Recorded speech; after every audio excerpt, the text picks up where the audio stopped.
I found more and more use for my XCarve of late, but it's been in the way. Initially I had it on top of some cabinets I built, but given the relocation of those cabinets, they've become more useful for putting stock just before it gets to the table saw. I had put it under the workbench, but it has been a pain to use there, while the CNC was running, the workbench was out of action.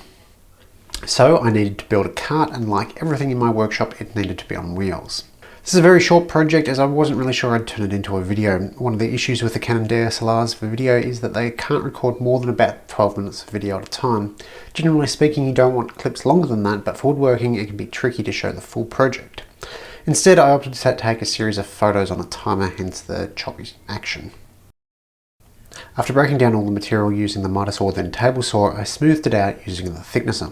The actual dimensions weren't overly important, but I tried to get everything to be the same in both directions. If I had a pocket hole jig, I would have used that, as this really won't be taking much load. However, I don't, so it was just as easy for me to use the domino as it would be any other form of joinery.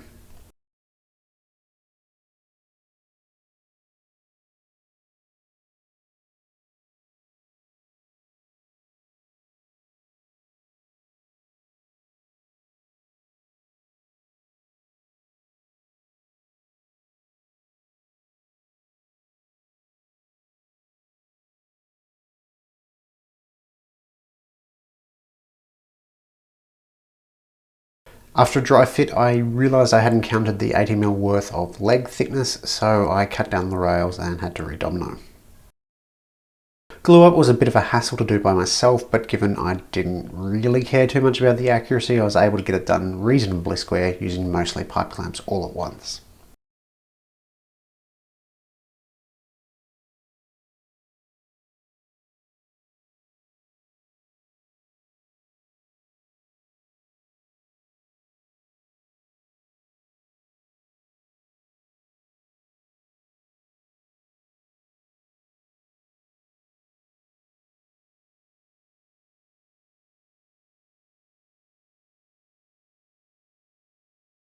I found some locking swivel casters that also lock the swivel, not just the wheel rotation.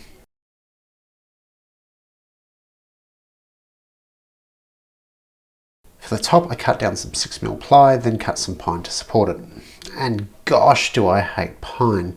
This pine in particular was super gummy, which meant I had to clean the blade after pine cutting was done with the project, as it was disgusting and causing burning just after one project. I glued and screwed the support rail in, then screwed the ply panel down. To make it look perfect, I cut it oversized and flush trimmed it.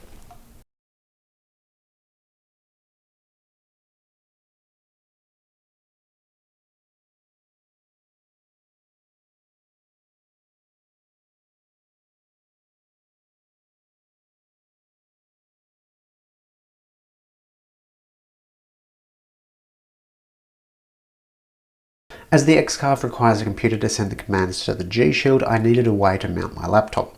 The easiest way was with some rails and some leftover drawer slides.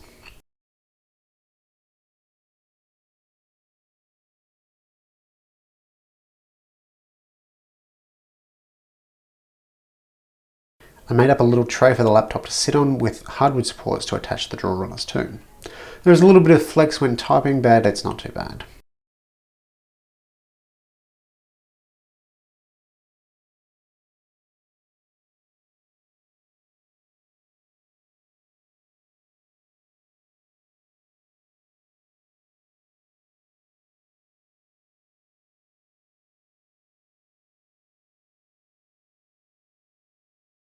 I wanted another shelf at the bottom to keep all the various knickknacks that go with the XCarve, so I notched out the remaining scrap ply I could find.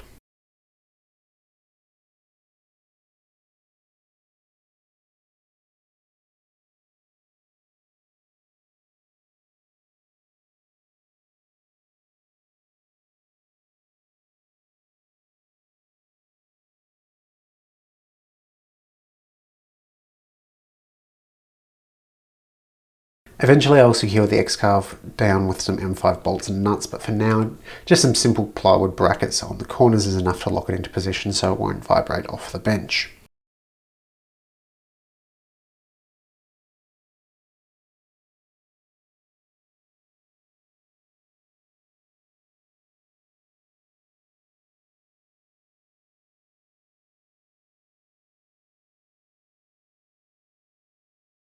Eventually I'll also do something about the cable management to make it prettier. I might even enclose the drawer and bottom shelf to keep the dust out.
Again, this is one of those projects that I've sort of wondered why I haven't done it before.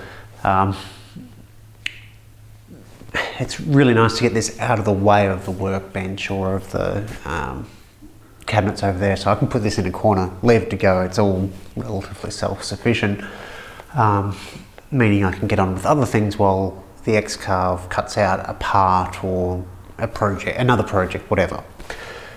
You'll notice that I've left a fair bit of space around the XCarve. This cart didn't need to be anywhere near as big as it is.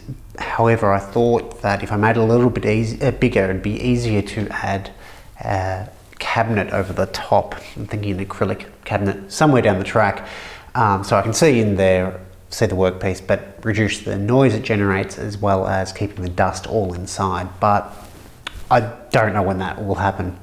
I'm debating whether I should put shellac straight on this like we did with the flip-top stand and a lot of the other shop furniture, or whether I should paint it black and red to match the XCarve. So that's why it's relatively, well, that's why it is unfinished at the moment, but I'll get there eventually.